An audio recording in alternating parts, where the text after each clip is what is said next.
Hey guys, I hope you all are doing good. We're in the lab today. This is the lab that I work at here in IU. So, yeah. So today's story is titled Father's Love. So I want to say when I was in middle school, my mom and dad had separated, and we would chill and hang out with my dad on the weekends. So like he would come for us on Sundays, and we would go eat and whatnot. So every time like our dad would take us to go eat, we love to go to China Kitchen. And if you're from Spania, you know where China Kitchen is. It's a Chinese restaurant buffet, and it's really fucking good. Like I love that place. So my dad would take us there. So he'd take me, my little brother, my little sister, and we would eat there. But every time we would go, my dad would never eat. He would say, "Oh, like I already ate, mijo. Like you guys go ahead." And that happened like a lot, like dead ass. Almost every time my dad took us to eat, he'd always be like, "No, no, no. Like I'm not hungry. Like I already ate. Like you guys go ahead and enjoy."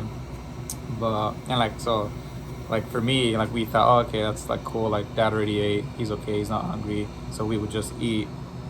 So I would find out years later, like I'm 27 right now, and that was when I was in middle school.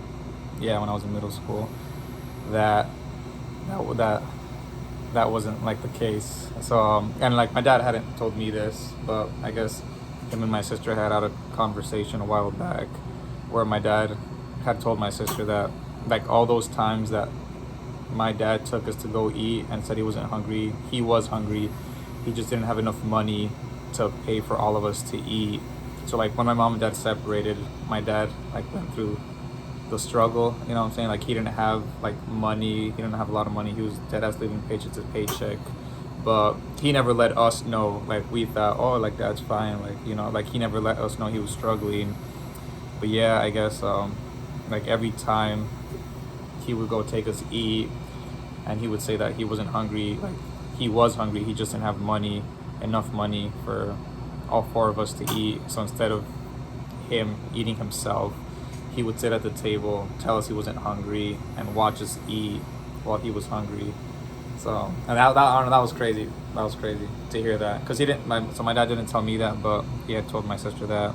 And I guess like when my dad told my sister that, she like started crying because it's like, because that's a father's love. You know what I mean? That's a father's love, to put your family, put your kids, put those you love before you, and like not letting them know that you're struggling. Because like my dad could have been like, oh, like I am hungry, like I am going through all this, but he never like burdened us with that as his kids.